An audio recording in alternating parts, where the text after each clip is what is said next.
অনেক আপুরাই আছো গোলাপ গাছ কিনে গোলাপ গাছ বাঁচাতে পারো না। তো শুরু থেকেই কিভাবে গাছটিকে পরিচর্যা করতে হবে, কিভাবে মাটি প্রস্তুত করতে হবে, কতটুকু টব ব্যবহার করতে হবে সেটি কিন্তু অবশ্যই জানতে হবে। তো নতুন আপুরা যারা আছো গোলাপ গাছ সম্পর্কে, পরিচর্যা সম্পর্কে জানতে চাও এবং কিভাবে শুরু থেকে গাছটি লাগালে ভালো থাকবে, আজকের ভিডিওটি কিন্তু তাদের জন্য।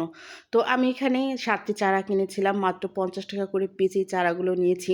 তো আজকে কিন্তু আমি আমার এই গাছগুলো লাগাবো। এর আগেও আমি গোলাপ গাছ লাগিয়েছি, আলহামদুলিল্লাহ আমি বেশ ভালোই সফলতা পেয়েছি। আমার গাছে প্রচুর পরিমাণে ফুল এসেছে। তো ভাবলাম যে গাছটা যখন লাগাবো তো তোমাদের সাথে ভিডিওটি শেয়ার করি।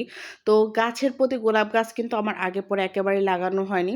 তো একটা গাছ থেকে আমি প্রচুর পরিমাণে ফুল পেয়েছি। তো একটা নেশা হয়ে গিয়েছে গোলাপ গাছের প্রতি। এজন্য ভাবলাম যে আজকে কিভাবে আমি গাছ লাগাবো সেটি তোমাদের সাথে শেয়ার করব। তো আমার টবে এটি পুরান মাটি ছিল, খুব একটা পুরান মাটিও না।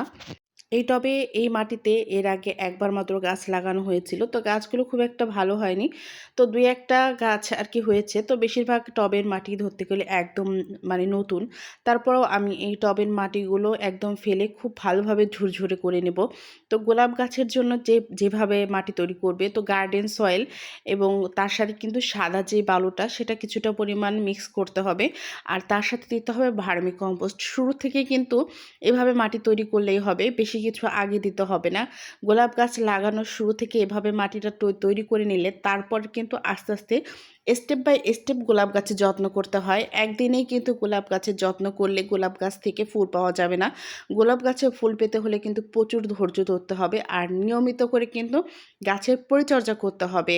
গোলাপ গাছ লাগানোর 15 দিন পর থেকে কিন্তু নানান রকমভাবে গোলাপ গাছের পরিচর্যা করতে হবে, তাহলেই কিন্তু গোলাপ গাছে প্রচুর পরিমাণে ফুল পাবে।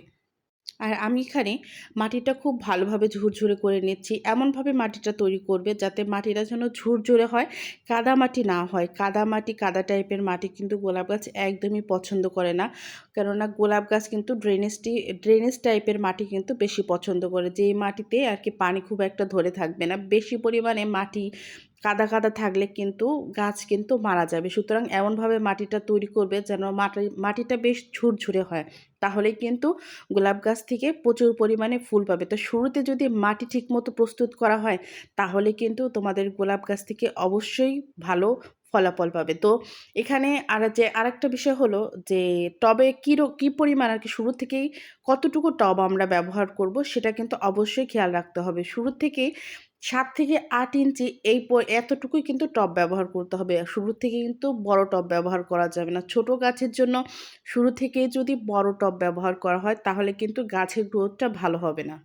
আর গাছের নিচে কিন্তু টবের নিচে কিন্তু অবশ্যই ড্রেনেজ সিস্টেমটা খুব ভালো করে নিতে হবে, যাতে অতিরিক্ত যেই পানিটি সেই পানিটি কিন্তু যাতে গাছে পানি দেওয়ার পরে নিচের থেকে চলে যায়।